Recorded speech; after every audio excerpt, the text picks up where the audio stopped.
Yeah.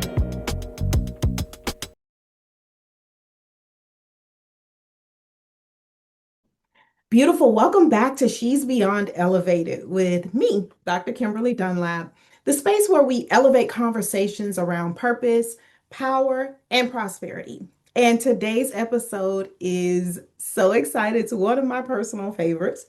Um, Today's episode is actually for the woman who works hard, earns well, and still wonders to herself, where did the money go? She's smart, she's capable, she's ambitious, yet somehow, month after month, wealth still feels just out of reach.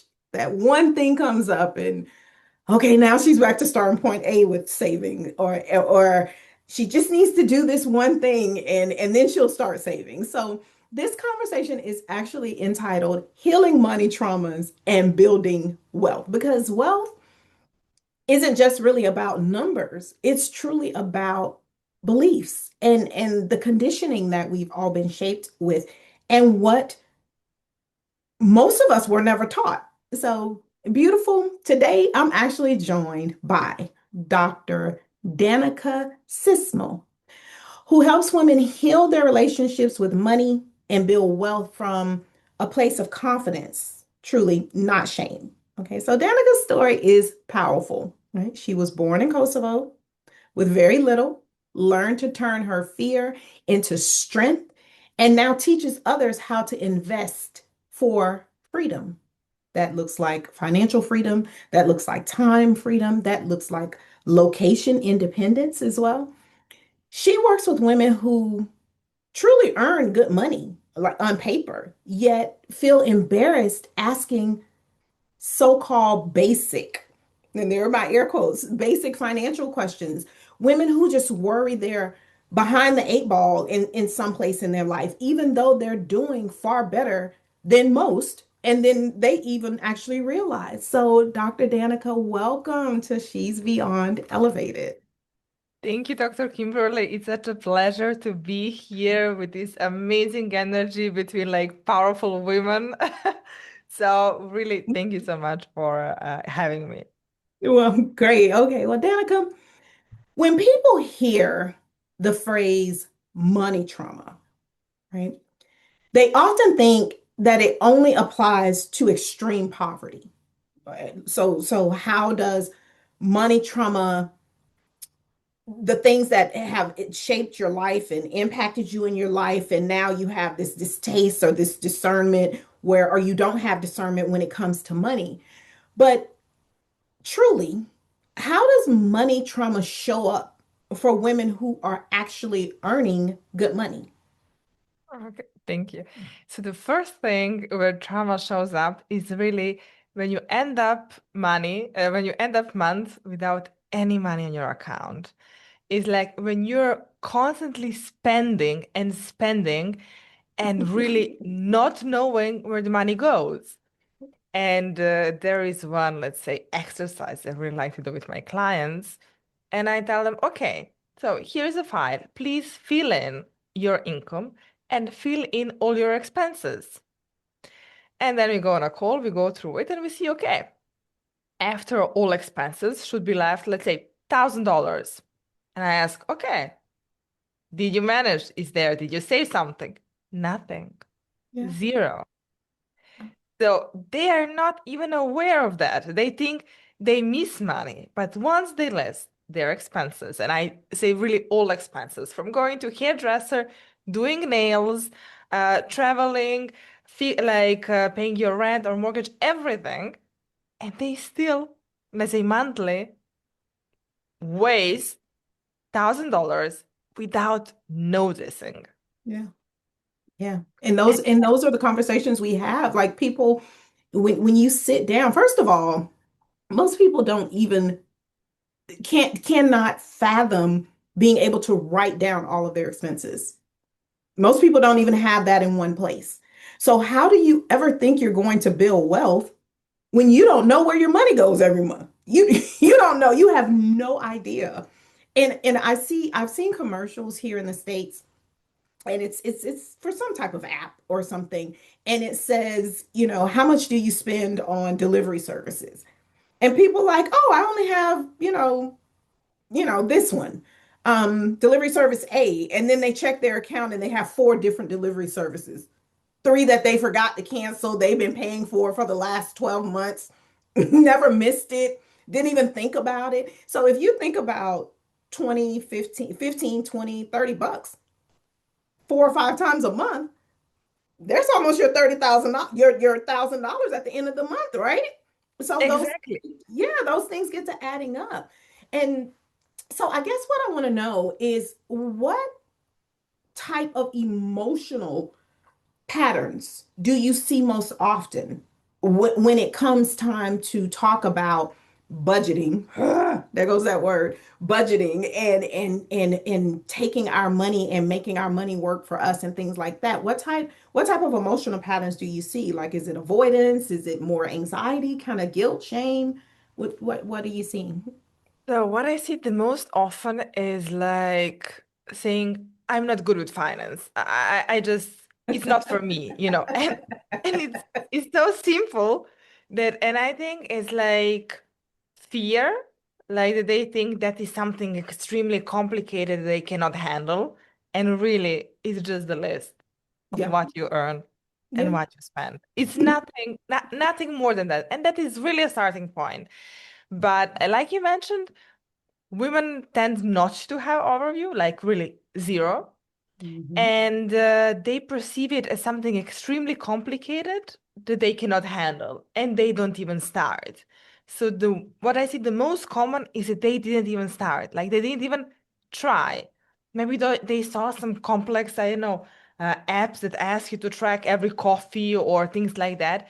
And also, when you see a lot of content online, you get a tips like, you don't need to spend money on every latte. It's not true. You shouldn't go really in a single dollar you spend or like things like that. But you need to have overview at least where your money goes. Right. And I think that they got also frightened by seeing some content online that goes so much in the details. They think, I'm not able of this. I cannot track. It's too much. It's like I cannot figure this out. Yeah. Um, and there I like to change a bit approach about the budgeting, like to show them that is really like once we do, let's say the overview of the cost, they see what is left over, and I try to reverse it and say, okay, you don't need to track every single dollar, but let's see this, what was left over for saving. Let's put that on aside. Let's Got start with that money that we see it's available, but you're losing it. gotcha. So I would say that they just perceive it's not fear of losing money, right? I think it's just missing the confidence they can do it and perceiving it as something extremely difficult and complex that they cannot handle. And it seems like everything that plagues us as a gender, especially women of color, women, it all revolves in confidence because we are taught that finance or money is a bad thing, that it's a manly thing, that as women, we shouldn't be concerned about money. And that's so far from the truth.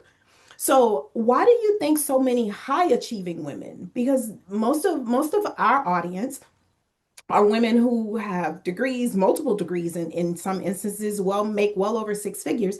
Why do you think so many high achieving women feel embarrassed to ask questions about money?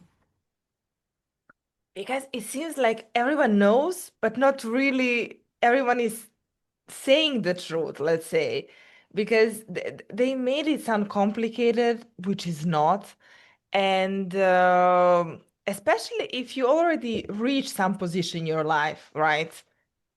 And if you didn't have the chance to go through some financial literacy class, or you never really like spend some time doing, because it's a skill. It's a skill like Yeah, anything totally. else that you can really learn fast. That is not that hard. But once you reach a certain status, it's a bit difficult to accept that maybe there is something you don't know, or like you feel like you're back at the beginnings. Embarrassed. Like You're I embarrassed. should really know more about money than I do. And Yes. that's So it's a mix of embarrassment.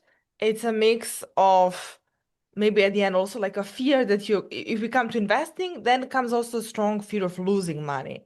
But let's say now just to say to see your current position, maybe sometimes you're really afraid to see it. Yeah, yeah. And then, Completely get it. Completely get it, Dr. Danica. I promise I do. So, many women actually say or have the ability to say, I make good money, but it disappears yep. every month. What's really happening beneath the surface when this pattern kind of shows up for them? So in generally, when they just say like, the money is going away, they are trying to give responsibility to someone else because money is going away. It's not, I spent all my money. Exactly. I So get that. you need to be to say strong to take responsibility in your hand because what's going with the money is what you are doing with the money. Right. So that kind of leads me to my follow-up question. How much of this is actually about the systems of handling the money versus their mindset around the money? It's mix of both. Like it's very difficult to say it's one or the other. It's definitely mix how you're taught. The school system for me, like you said, like all our audience are like educated women, and I studied finance. And we were never really having a class saying, okay, this is personal finance. This is what should you do. So we were really, but really never taught. And Yeah. I would say it's one of the most important skills because we all have a daily connection and contact with money. And we were never really taught how to use it. So how can we expect? And that is what I would like to say, like that one should never feel embarrassed because, for example, if I ask you how much is 2 plus 2, you will say 4 because you were taught You were taught that. mathematics, Exactly. right? But Right. if you were not taught, you should not feel embarrassed for not knowing something because it's assumed everyone earns money, everyone should know. No, it's really one thing is to have a salary and to get money. Other thing is to manage your money. Yeah. Yeah. Now, beautiful, I want you to stay with us because this conversation might explain things about your money and your money story that you've never had language for. We'll be right back. Now, before we wrap up today's episode, let me speak directly to the leaders, the experts, and the legacy builders listening. She's Beyond Elevated is more than a podcast, it's a movement. And I'm always looking for powerful voices who are ready to pour into high achieving women of color around purpose and wealth and healing, leadership, and even elevation. If that sounds like you, the official way to apply to be a guest on this podcast is through Podmatch. Podmatch connects podcast hosts with aligned guests without cold pitching, inbox overwhelm, or even guesswork. I personally use it, and yes, this is my affiliate link. If you feel called to share your story, your strategy, your lived wisdom with this community, with my audience, head over to joinpodmatch.com/, she's beyond elevated and apply. Now let's get back to the elevation. Now, Dr. Danica, you work with women who were never taught how to manage or invest their money. Um, it, what emotional cost do you see most often when you work with women who feel like they're behind financially? So what I see the most common is like regret. Ah, I should have started earlier. I didn't have time. I was busy. Like I need to say to be really honest, like it's just like the excuses coming up, right? And but there is really no bad time to Yeah. start investing or to start taking care of your finance. And any time is better than never. That's it. Right now is the best time. Exactly. Like and that's in everything in your life. Like right now is the best time. Yeah, you didn't do it yesterday, but versus doing it next week, right now is a better time. So just do it now. Just go ahead and do it. So, what do women usually get wrong about where they are starting off financially at this stage in their life? So for instance, and I think we were talking a little bit about your story that, oh, I don't know. Well, maybe I'll deal with it later, or I'll deal with it later. So what do women usually get wrong about that outside of, you know, maybe I should start, or I know I need to do it, but I don't. What can you tell them to help them along in this stage where they are right now? So the most important is first that they are aware they need to learn it. And I see that really that they're like a bit sort of like underrating the benefits of financial literacy. Right. And the first message I want to like give to people is they understand they need it, independent of age, time. Sometimes they think, maybe like I'm like already 40 or 50 is now too late to start investing. It's never too late. Right. Never, never, never. And I like to say when you're younger, right, you have more time. And when you're older, you have more money. So it compensates each other. So it doesn't matter where you are, taking care of your finance and starting to investing is literally never, never late. Gotcha, gotcha. Oh my goodness, so much information, but it's so confirmed in everything that we talk about here that right now is the best time. No time is better than the present. So you've actually turned your fear into strength, and you now teach others how to invest for freedom purposes. What mindset shift absolutely has to happen before women can even begin building wealth? So for me, there are two things. First one is to understand it. Once you understand, the fear really decreases. So like it's not mindset thing, it's really understanding and learning. Once you absorb and you understand how the market works, that is just another skill like you would learn like accounting, the fear really decreases. And that is what I see with my clients. After working together, they really have that security that they can start investing by themselves. Mindset shift is to first understand what one wants in life, right? Because if you don't Clarity. know what you want, you cannot achieve it. Clarity. Yep. Yeah, I 100% agree. Without that, let's say, like, if you don't know what, you will never reach it. And once you know what you want, then you should work towards it. And that is the mindset thing that helps you is like daily affirmations, prayers, or meditation. There are different techniques depending on the person, what person feels the most, but it all comes to that you slowly work on your subconscious mind to reprogram it to believe that what you want to achieve is possible. Yep. Yep, definitely. So what does financial confidence look like before the money actually starts to grow? How it looks before you invest money or once you already started? Right, before you actually start. Before So you what actually what start. does being financially confident look like in this high achieving woman before you actually take the first step to start to grow the first dollar?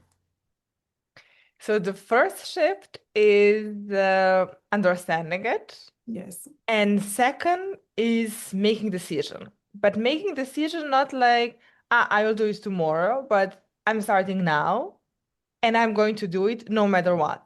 Like there is no other possibility for me than to take care of my finance. So you really need to make that decision before you start. Why?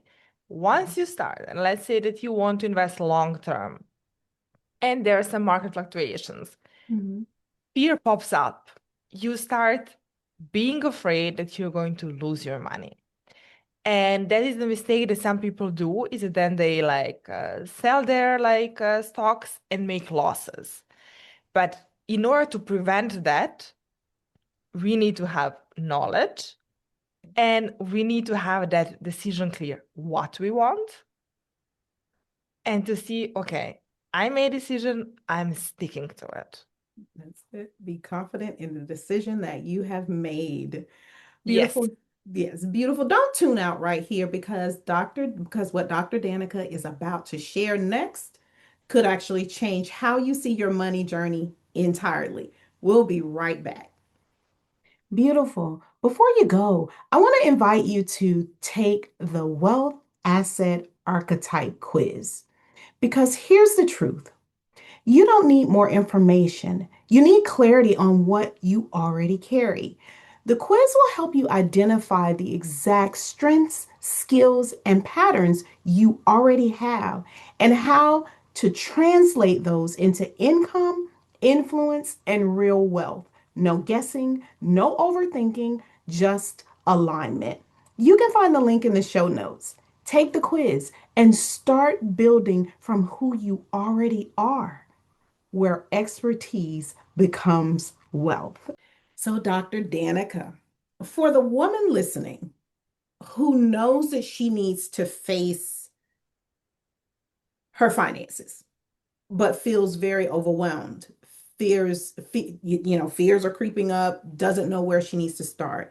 What is one compassionate step? So we're going to have compassion, right? So what is one compassionate step she can actually take this month? Okay, so it's we don't want to date the episode, but let's say it's the beginning of the month. What is one compassionate step that she can actually take this month to start healing that relationship that she currently has with her money? For me, there would be like two things. One, to understand what she wants. And trust me, some people really never thought about it. They really didn't set some goals. And then they're just unsatisfied for not reaching something without really knowing what. So the first thing is really to get clear what you want to achieve. Do you want to go earlier into pension? Do you want to feel more free when your child starts to go into college and already have money aside for it? Do you want to, I know, travel the world and have money on the side and don't work for a year? Like, it's really to understand yourself, like what I want to achieve and in what time period. Gotcha. And from there, once you have a strong goal, you should be fine to take a look at your finance and to see how your finance can support you on that journey. You don't need to do some life-changing decisions like, I'm quitting my job, I start a business, I do this. No, you can just start really slowly by setting your goals. And when you have a really nice vision of what you want, is the Mhm. time to take a look at your finance and see how you can achieve that. Gotcha. So what I heard was number one, get very clear about where you want to be or what your goals are financially before you even look at your finances. Because what I'm understanding you saying is that even if you don't know exactly what it is where you're headed, there's no need to even look because you won't even know if you're there or not. And basically, is that what I'm understanding? Yes, plus you can get really frustrated Yeah, I when can you see. realize that, yeah, maybe you didn't save anything, or that, I don't know, maybe you're even in minus, or, so is the better thing is that you have a strong vision what you want, and then you're like, okay, I'm going to reach it. And now I'm going to see how by looking at my finance. Gotcha. So how can women actually ask what some may consider basic questions about finances without feeling ashamed? So in general, you can really ask anything. Like for me, there is no shame in terms with respect to education. For example, it would be same as if I would ask my doctor when I feel sick, why wouldn't you ask your advisor or your coach about that? Right? Right. Like you're there to identify the problem, to help to heal it, and for a person to feel better. It's like literally you're a doctor. So there is no like you don't go to doctor and say like, I have like a pain in my throat, like, and you feel embarrassed. No, it's just the normal thing and the normal problem to have.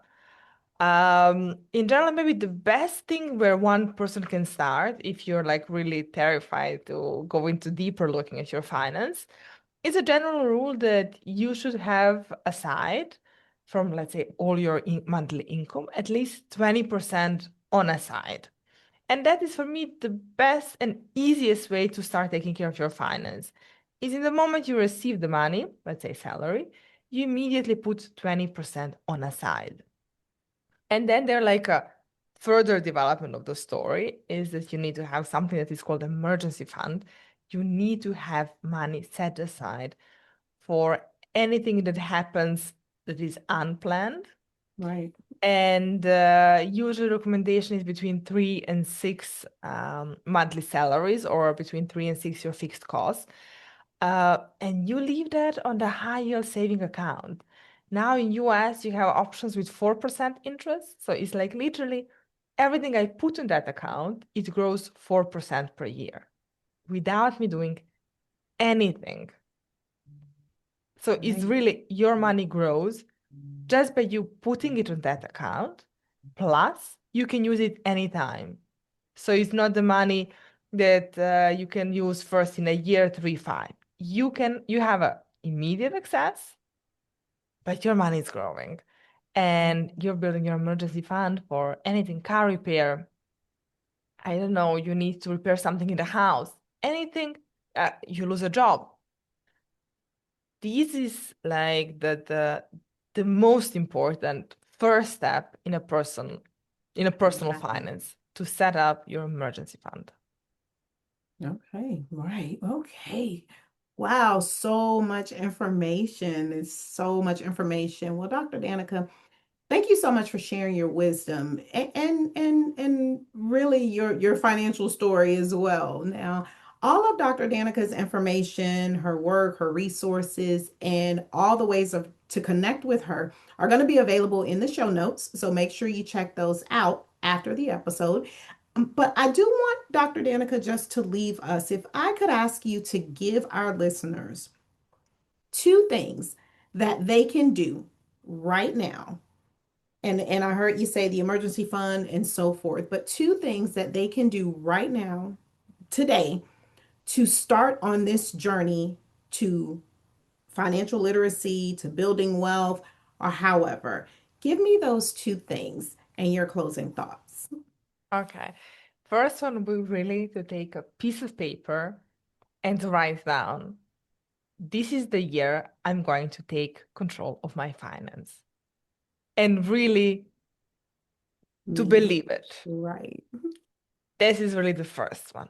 The second one is to open another account, which I said high saving account, and to put automatization that every, let's say if you get salary every first of the month or second, money automatically goes to the high saving account. Why? When you don't have it on your account, you cannot spend it. These are the two things: to take Out of sight, out control, of mind. have information, and second, to have that second account to which you don't have that easily access, and having that order automated so that you really don't need to think and your money grows by 4% without you doing really nothing besides having it on that account. Oh, thank you so very much. Thank you so very much.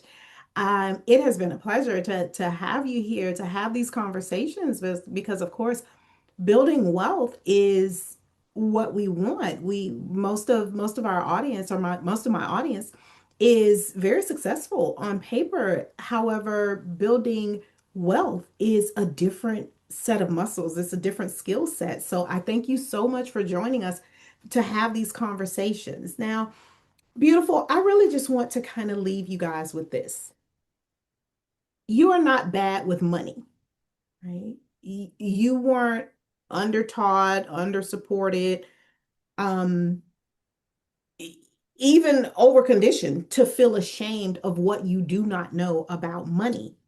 Healing money trauma isn't about being perfect with it. It's not about perfection. It's really about giving yourself permission to learn what you don't know, to ask the questions that you need to ask, and to grow beyond where you are right now without judgment.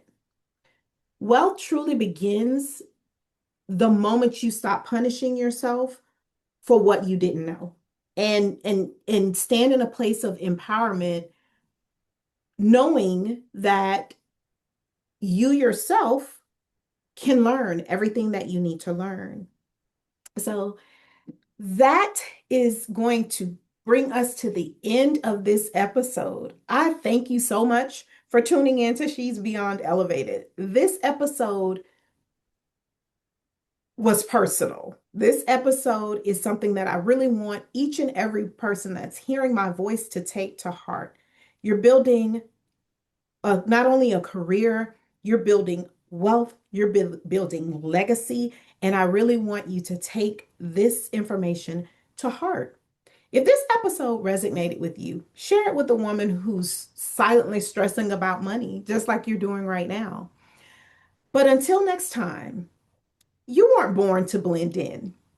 You were built to break ceilings, break out of boxes, and break generational curses. Stay bold, stay brilliant, stay beyond elevated.